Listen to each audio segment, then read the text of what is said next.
Well, hello and welcome to 360 Insights HR Tech Chat.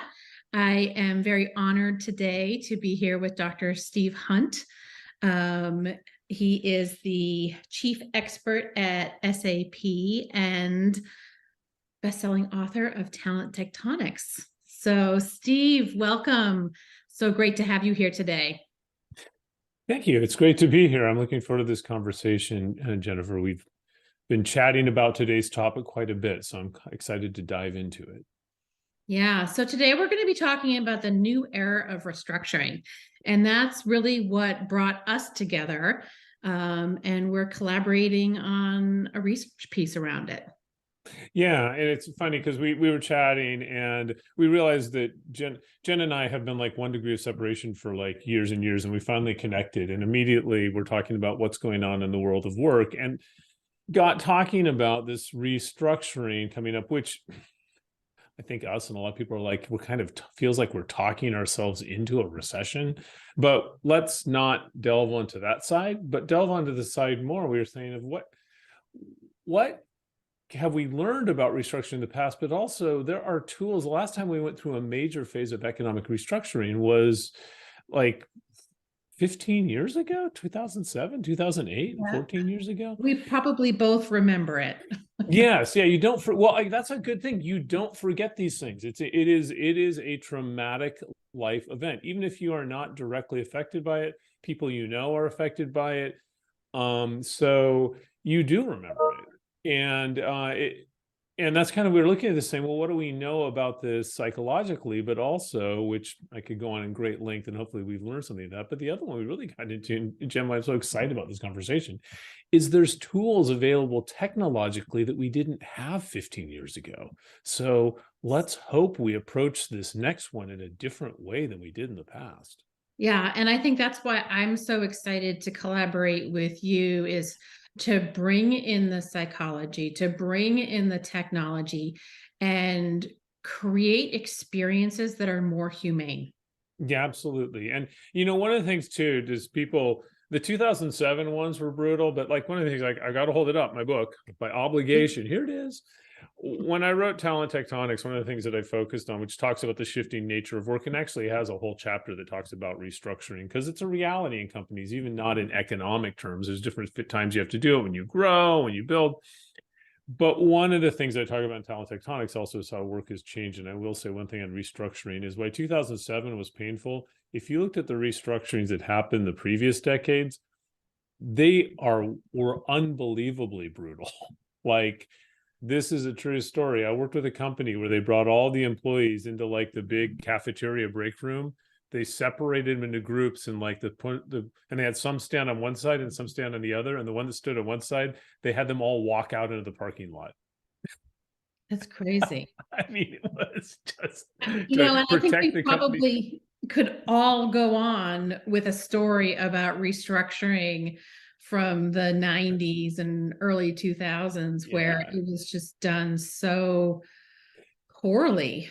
And Anyone who says I was work, an HR manager at that time. I was doing these things and it was hard for us too. oh yeah, no, HR was put in the terrible thing because they had to execute strategies that were created by people who don't actually, I think, even work with people, like, that but I always kind of joke, anyone who tells you work was better like 30 years ago didn't work 30 years ago. No. It's not where it should be, but it's a lot better than it used to be. Well, let's dive into it, Jen. So we've talked about like restructuring. First of all, people throw this phrase restructuring around. What do we mean by restructuring? Yeah, I think we've talked about three different types, right? Mm-hmm. And the different types are sort of initiated by different aspects in a business, whether it is a financial restructuring or a business restructuring, and or this is hard to say, an organic restructuring. Yeah. Yeah, I think it's like how we kind of talked about this, and define a restructuring, first of all, that it's any time when there's a significant change to the roles and reporting relationships of people in a company. So it's not just people being laid off, obviously. And it's also not just adding people into existing roles. It's when you're significantly creating different roles and reorganizing the organization. And when you look at it this way, there are really kind of three reasons that drive restructurings. One is operational, which is, our company strategy changed. We're growing in certain areas, less than other areas. So we're going to move people around. I would also put under the operational, if you're really honest about it, sometimes it's just ego driven when leaders like, I think the company would look better if there were more people under me. Or when you get a new leader in, Yeah. and he or she wants to do things differently. We certainly read about headlines. So but they always call that strategic, even though if it is ego driven. But there's the operational restructurings. The other one is economic, which is the ones that I think creates the most anxiety, which is the layoffs and that sort of thing like that. And then the third one, which really didn't exist as much in the past, but because of technology is becoming a lot more prevalent, is what I call organic restructuring, which is significant movement of employees around the company that's initiated by them. Yes. They're like, I don't want to work in this department anymore. I want to work in that department. So I'm going to move to that department. And by the way, if you don't let me move, I may quit entirely. So which is a different, but often we don't think of things like in the tech space, this is called like the talent marketplaces or opportunity marketplaces that are designed to promote employees going to different parts of the company. That is a restructuring, and it has a lot of the issues and problems of restructurings, even if people don't call it a restructuring. So we kind of dive into each of these. So where do you want to start? Do you want to just talk through each of these types, or do we want to dive into how technology is changing it? How do you want to approach it? Yeah, I think it would be interesting because the technology is what's new for this current economic situation. And it's, there's different types that are going to help make this more humane, these restructurings, these redeployments more humane. You already mentioned the talent marketplace. Are there a couple others that are top of mind for you? Well, I think we have a list. There's a bunch that I would go through. I think we have to explain a little bit of what they're doing. So first of all, and before we get into this, one of the things that's different about the restructuring we're going through now is we have, record low unemployment, chronic skill shortages. When I'm looking at companies getting rid of people, I'm thinking, are you not planning to grow again? Is there some way that aside from, we know a lot more about how to more effectively manage people in restructuring, and you can make arguments that you should never restructure, almost never do it. Sometimes the reality is companies have to do it, right? But the issue is, how do we do restructuring in a way that is minimally disruptive to the company and minimally disruptive to employees? So when I look at this, the technologies that exist now that really did not exist in 2007, one we just mentioned, talent marketplaces or opportunity marketplaces, which are tools designed to identify employees based on skills and interests in one part of the company and link them to opportunities in other parts of the company. And particularly in large companies, this is a big issue. There may be a need for somebody's skills that they're not even aware of because it's in a completely different department. So those definitely enable restructuring. Historically, they've been thought of as more as a career development tool. Absolutely. Career development, career pathing. But I think that's also one of the reasons, as I'm talking to companies that are using them, they're saying, yeah, from an employee perspective, it may be career development. From a manager perspective, you just took away some of my headcount. You didn't give me any backfill. That sounds like a restructuring.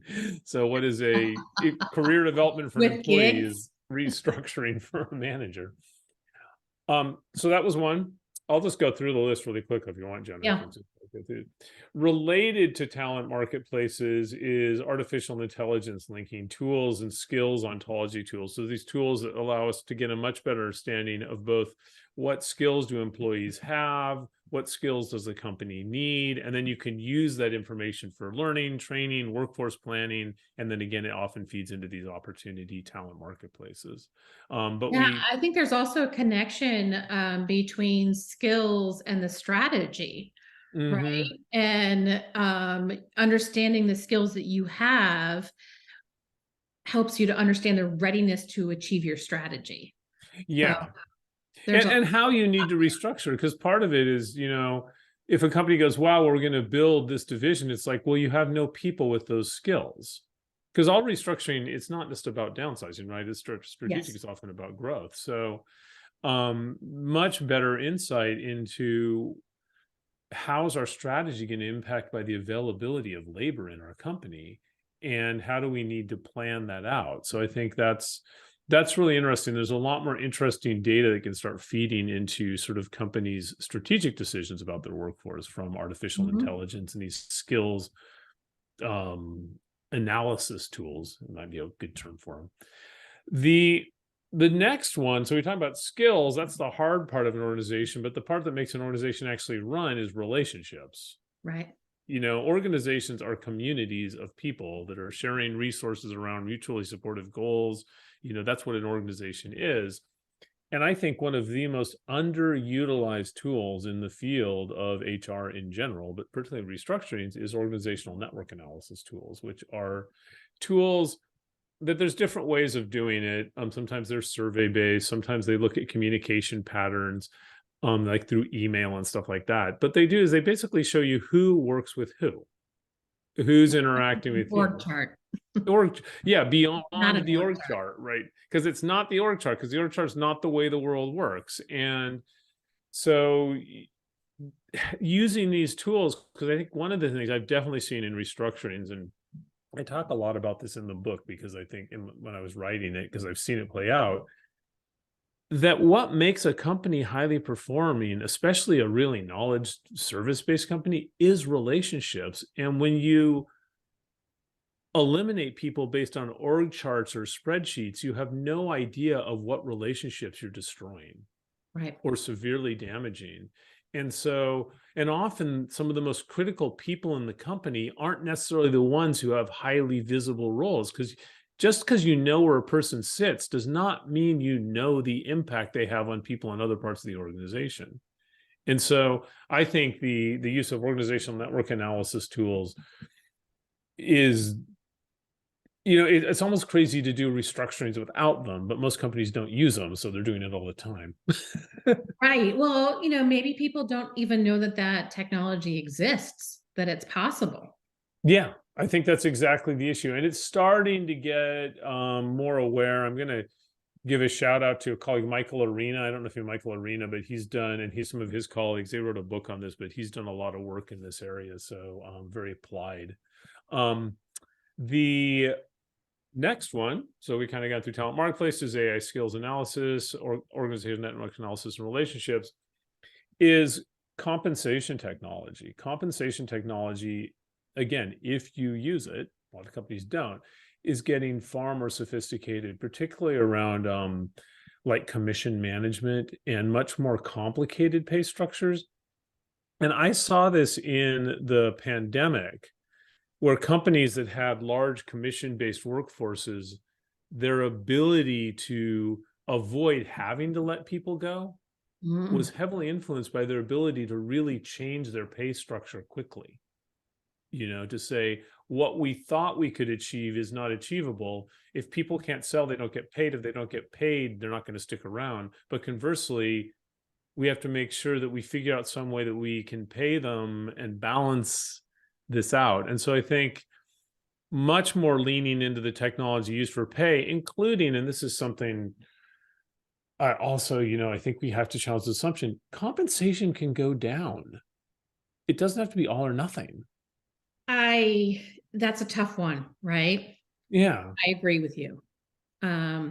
People make decisions all the time in their compensation, and it can go up and it can go down. And, I had a experience where during the pandemic, there was a company that asked for a 20% salary sacrifice from all employees.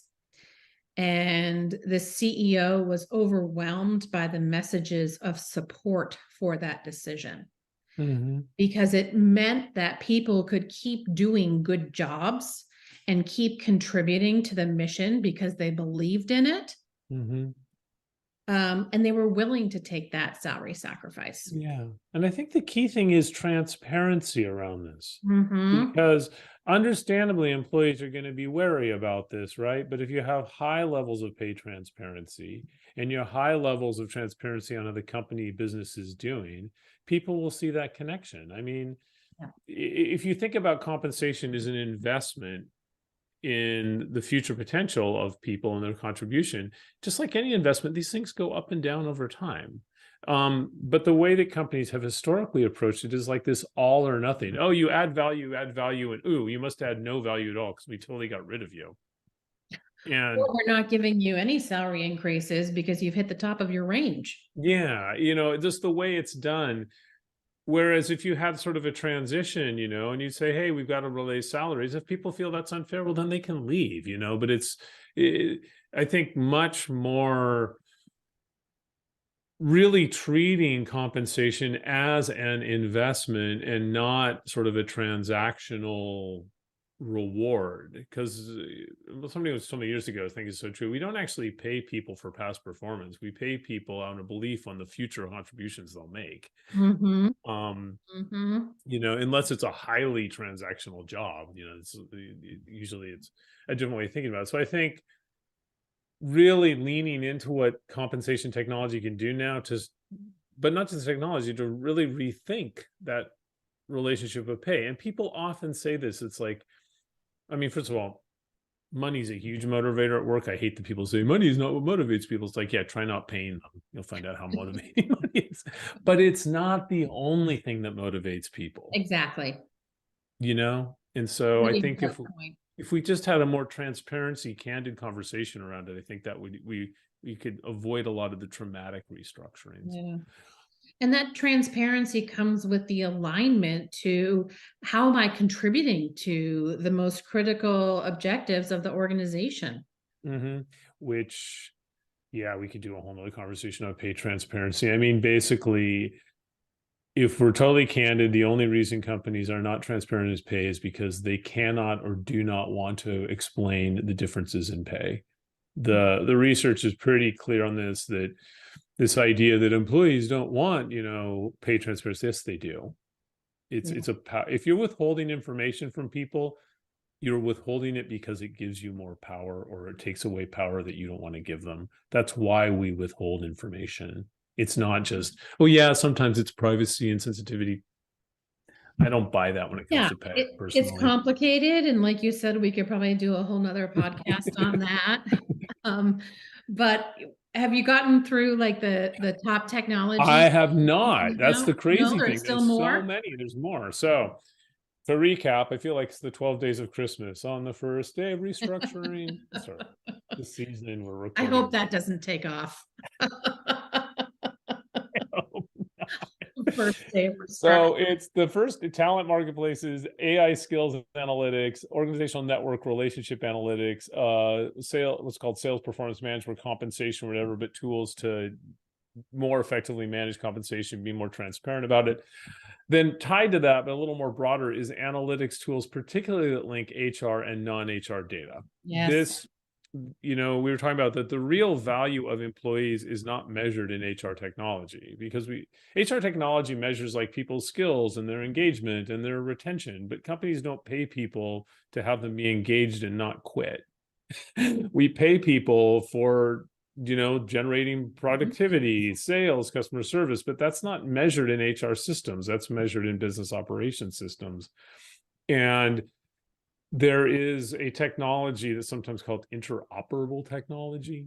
There's different terms for it. Invisible technology, I like that phrase, where it's tools that allow you to link together these very disparate systems. This is where cloud technology is really helping, because often the way companies track things like financial results or operational results or customer service, it's a very different structure, very different systems than the ones that are used to track employee data, costs, engagement. And now we're getting technology that's linking these things together. And if you think about restructuring, that's when you really need it. What would be the implication on the business operation of the company if you eliminated these 5 people? Somebody said, what is the cost of not hiring somebody? Right. Right. And to calculate that, we really need to link this. And this is just starting to happen. But to me, actually, when it comes to restructuring and HR in general, that linking of HR and non-HR data, it's like the holy grail of human resources. It's truly linking business to people. Whew, sure is. And it is the Holy Grail. And I think, as I listen to what you've shared around technology, HR technology now is so much more than automating process. Yeah, absolutely. And there are two more. I haven't even gone through. This I'm is not even crazy. through the list. We're Okay. preparing this. It really is. It's not the 12 days of technology. It's the 7 days of the week. As I'm looking at this, the next two is contracting technology for managing employee contracts and contracting employees out. And Jen, when we were starting this, I shared with you a fascinating article I read where a company, when faced with an economic downturn, rather than laying off its employees, what they did is they outsourced their employees to another company, kind of the way like professional services companies do this all the time. If you think what a professional services company does is it pays somebody's salary, but their salary is actually paid off of consulting fees because they lend the people on. And it's like, well, you could apply that concept in any company, and there's really, contracting technology that is coming into place. You could almost, it's a little bit like that talent marketplace technology, but across organizations. Where you're like, hey, we have a downturn, but here's somebody who has skills. We will continue to pay their salary and their benefits, but they'll work for you for 6 months. And we actually saw this done in the pandemic at an industry level. Yes. Some really interesting work where companies in the hospitality industry help their employees get jobs in the grocery industry. Now, the problem they ran into is a lot of those employees never came back. Yes, which can be difficult. But I think in this contracting that you're describing, I think that's just such a beautiful way to help organizations with the cost of employees and the skill shortage. Yeah, right? Absolutely. Here's an expert resource to solve your problem, customer. Well, it is, yeah. And thinking about that, and just the also when you treat employees like this, it gets into the very last one, what I call employee listening, and also sort of employee well-being technology. That's technology where you're really trying to understand the experience employees are having, and you're being empathetic to what they're going through.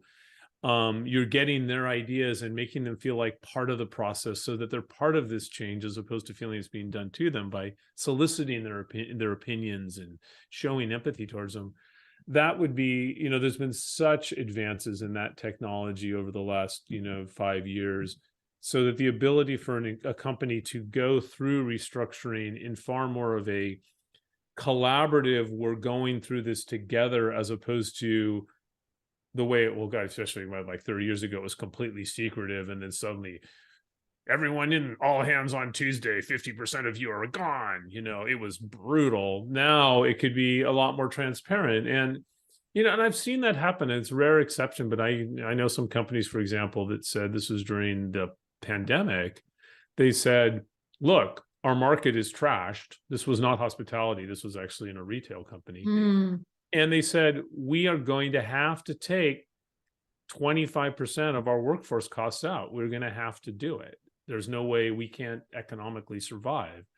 Or I don't know if that was the exact number, but some number, some significant number.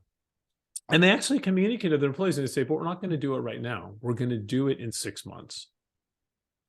And we're telling you this now because we feel you have a right to know, because this could affect your life in profound ways. It definitely could affect decisions you're making. Like, maybe now is not the time to buy that house if you just moved here, and it showed this empathy for employees by sharing what's going on in a much open way. And I think that's an example of a whole different way of approaching restructuring, the economic restructuring, that really reflects what it means to be an experience management driven company, employee experience driven company, which is not putting employee needs above company needs.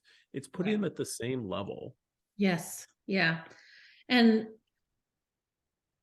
I love the way that you're thinking about this. I love the way that we've communicated today. We don't want to give away everything we're going to be describing in the paper. This is meant just to build some interest. So I think we got through all the technology pieces. Yes, I think so. Um, Yes, until I come up with some more. I'll just give you a few more minutes and you'll think about a few more, I'm sure. But like as we wrap up here, um, what's the headline? I think the headline is one is embracing restructuring, that and these different kinds, because we kind of gravitate towards economic restructuring because that's what people think about, but actually what's probably going to become far more prevalent is organic restructuring. Yeah. And sort of embracing the chaos of it and saying how, it's like river rafting. When you're going to the rapids, you don't sit back when you go into the rapids, you lean forward and dig Yeah. in. Yeah. So I think it's embracing that, but also doing restructuring in a much more empathetic, we're going through this together, as opposed to this is being done by the company to you, finding ways to really keep employees and companies together. So even if a company, I mean, when you have restructurings, particularly that affect people's careers, the ideal one is one where the person whose career was affected directly is like, yeah, but I was treated fairly and honestly, and I would come back to that company. I hold them no ill will. Or I would be a customer of that company. Yeah, the world changes. And probably even more important is the people that are still in that company are like, yeah, I feel better about, this company. Yeah, we lost some people that are my friends, but the way it was done makes me feel that I would rather be laid off by this company than quit. Yep. you know And, hopefully we'll be talking more about boomerang employees, right? yeah, absolutely. Yeah, They were treated well during this difficult time, but they still believe in the company and they come back sometime. absolutely. Because at the meta level, one of the things I talk in talent tectonics, one of the tectonic changes that is changing the nature of work is the fact that we have more people aging out of our labor markets than entering them in many parts of the world. And digitalization is driving more and more demand for specialized skills. So that's why I kind of look back and say, these companies that don't do this right, don't handle the internal organic restructuring right, don't handle the economic restructuring right. If you burn a bridge with a skilled employee, you're going to need them again unless you're never planning to grow again. Yeah. Yeah. Maybe that's the headline, right? Yeah. Well, I'm pretty sure that we could continue on in greater detail about this, which is what we're doing in the paper. Yep. I appreciate you being here today, Steve, and sharing your thoughts with us. It's really been wonderful. Well, Jen, likewise, and I'm just excited to work together on this. It's really cool. It was just going back to that paper. We couldn't possibly share our thoughts because they're still coming. We're still having this discussion. It's one of these things when we dove into it, we're just like, there is so much to unpack in this area. It really is. So it's fascinating. So thank you so much. Yeah, thank you.